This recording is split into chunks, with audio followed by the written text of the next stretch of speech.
Damodar channel ವೀಕ್ಷಕರಿಗೆ ಸ್ವಾಗತ. ಓಂ ಆದಿತ್ಯಾಯ ಸೋಮಾಯ ಮಂಗಳಾಯ ಬುಧಾಯ ಚ ಗುರು ಶುಕ್ರ ಶನಿಭ್ಯಶ್ಚ ರಾಹುವೇ ಕೇತುವೇ ನಮಃ.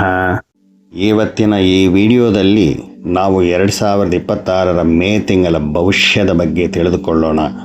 ವಿಶೇಷವಾಗಿ ಮೇಷರಾಶಿ ಮತ್ತು ವೃಷಭ ರಾಶಿಯವರಿಗೆ ಈ ತಿಂಗಳು ಗ್ರಹ ಗತಿಗಳು ಹೇಗಿರಲಿವೆ, ನಿಮ್ಮ ಉದ್ಯೋಗ, ವ್ಯಾಪಾರ, ಆರೋಗ್ಯ ಮತ್ತು ಕುಟುಂಬ ಜೀವನದಲ್ಲಿ ಎಂತಹ ಬದಲಾವಣೆಗಳು ಬರಲಿವೆ ಎಂಬುದನ್ನು ಈ ವಿಡಿಯೋದಲ್ಲಿ ವಿವರವಾಗಿ ನೋಡೋಣ. ಮೇ 2026ರಲ್ಲಿ ಮೇಷರಾಶಿಯವರಿಗೆ ಅತ್ಯುತ್ತಮ ವೃತ್ತಿಪರ ಬೆಳವಣಿಗೆ, ಕೆಲಸದಲ್ಲಿ ಒಳ್ಳೆಯ ಸುದ್ದಿ ಮತ್ತು ಆರ್ಥಿಕ ಲಾಭಗಳು ದೊರೆಯುವ ಸಾಧ್ಯತೆ ಇದೆ. ಮಂಗಳ ಮತ್ತು ಸೂರ್ಯನ ಸಂಚಾರವು ಆತ್ಮವಿಶ್ವಾಸವನ್ನು ಹೆಚ್ಚಿಸುತ್ತದೆ ಮತ್ತು ಸ್ಥಿರವಾದ ಪ್ರಗತಿಯನ್ನು ಕಾಣಬಹುದು. ಇದಲ್ಲದೆ ಸಾಡೆ ಸಾತಿ ಸಮಯದಲ್ಲಿ ಶನಿಯ ಪ್ರಭಾವದಿಂದಾಗಿ ಕೆಲಸದಲ್ಲಿ ಕೆಲವು ವಿಳಂಬಗಳು ಮತ್ತು ಅಡೆತಡೆಗಳು ಉಂಟಾಗಬಹುದು. ಆದರೆ ತಿಂಗಳ ಅಂತ್ಯದ ವೇಳೆಗೆ ಪರಿಸ್ಥಿತಿ ಸುಧಾರಿಸುತ್ತದೆ. ನಿಮ್ಮ ಪ್ರತಿಭೆಯನ್ನು ಕಚೇರಿಯಲ್ಲಿ ಗುರುತಿಸಲಾಗುತ್ತದೆ. ನಿಮ್ಮ ಮೇಲಧಿಕಾರಿಗಳ ಬೆಂಬಲ ನಿಮಗೆ ಸಿಗುವ ಅವಕಾಶ ಇದೆ. ಮೇ 11ರ ನಂತರ ಮಂಗಳವು ತನ್ನದೇ ಆದ ರಾಶಿಯನ್ನು ಪ್ರವೇಶಿಸುತ್ತಾನೆ. ಇದು ನಿಮ್ಮ ವೃತ್ತಿ ಜೀವನದಲ್ಲಿ ಬೇಕಾದಷ್ಟು ಬದಲಾವಣೆಗಳನ್ನು ತರುತ್ತದೆ ಮತ್ತು ನಾಯಕತ್ವದ ಅವಕಾಶಗಳನ್ನು ಹೆಚ್ಚಿಸುತ್ತದೆ. ಸುಮಾರು ದಿನಗಳಿಂದ ವೃತ್ತಿ ಜೀವನದಲ್ಲಿ ನೀವು ಎದುರು ನೋಡುತ್ತಿರುವ ಬದಲಾವಣೆಗಳು ಬರುವಂಥ ಒಳ್ಳೆಯ ಸಮಯ ನಿಮಗೆ ಬರಲಿದೆ. ಈ ಮೇ ತಿಂಗಳು ಉದ್ಯಮಿಗಳಿಗೆ ತುಂಬ ಅನುಕೂಲಕರವಾಗಿರುತ್ತದೆ. ಹೊಸ ಒಪ್ಪಂದಗಳನ್ನು ಮಾಡಿಕೊಳ್ಳಲಾಗುತ್ತದೆ.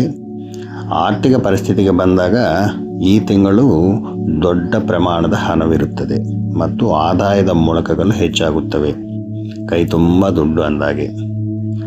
ಆದರೆ ಅನಗತ್ಯ ಖರ್ಚುಗಳ ಬಗ್ಗೆ ಎಚ್ಚರಿಕೆ ಅಗತ್ಯ. ಇದು ಜ್ಞಾಪಕ ಇಟ್ಕೊಳ್ಳಿ.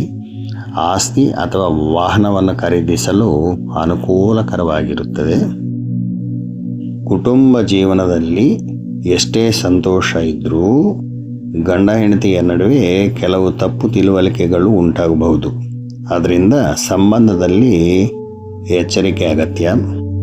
ಆರೋಗ್ಯದ ವಿಷಯದಲ್ಲಿ ಸೂರ್ಯನ ಪ್ರಭಾವದಿಂದಾಗಿ 15ನೇ ತಾರೀಖುವರೆಗೆ ಆರೋಗ್ಯವು ಉತ್ತಮವಾಗಿರುತ್ತದೆ. ಪರೀಕ್ಷೆಗಳಿಗೆ ತಯಾರಿ ನಡೆಸುತ್ತಿರುವ ವಿದ್ಯಾರ್ಥಿಗಳು ಮತ್ತು ನಿರುದ್ಯೋಗಿಗಳಿಗೆ ಈ ಮೇ ತಿಂಗಳು ತುಂಬ ಅನುಕೂಲಕರವಾಗಿರುತ್ತದೆ. ರಾಜಕಾರಣಿಗಳು ಹೆಚ್ಚಾಗಿ ಲಾಭ ಪಡೆಯುತ್ತಾರೆ. ಬಡ್ಡಿದಾರರು ಹಳೆಯ ಬಾಕಿಗಳನ್ನು ವಸೂಲಿ ಮಾಡಿಕೊಳ್ಳುವಂಥ ಸಮಯ ಇದು. ಮತ್ತು ರೈತರು ತಮ್ಮ ಕಠಿಣ ಶ್ರಮದ ಫಲವನ್ನು ಪಡೆಯುವ ಅವಕಾಶವಿದೆ.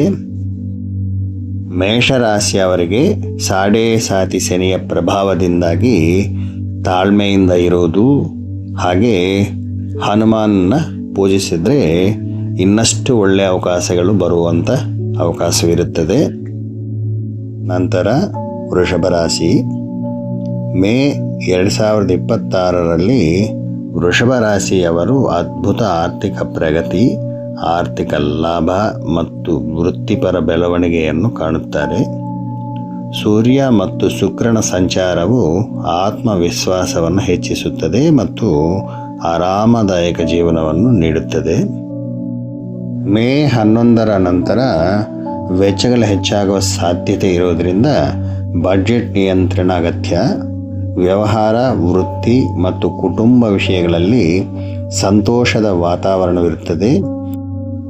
ವೃಷಭ ರಾಶಿಗೆ ದ್ವಿತೀಯ ಸ್ಥಾನದ ಬೃಹಸ್ಪತಿ ಸಂಚಾರದಿಂದಾಗಿ ಹಣಕಾಸಿನ ಕೊರತೆ ಇರುವುದಿಲ್ಲ.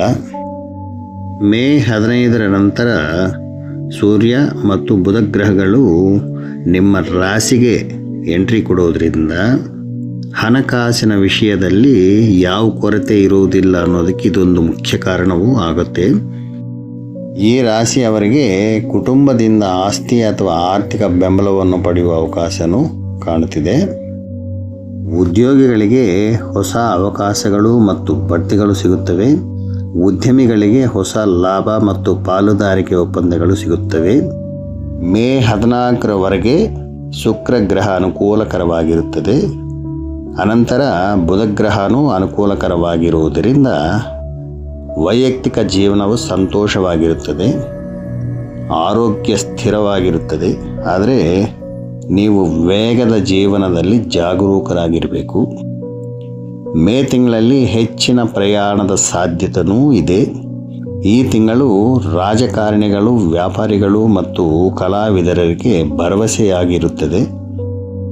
ಈ ರಾಶಿಯವರು ದುರ್ಗಾದೇವಿನ ಪೂಜೆ ಮಾಡಿದರೆ ಇನ್ನಷ್ಟು ಅನುಕೂಲಕರವಾಗಿರುತ್ತದೆ.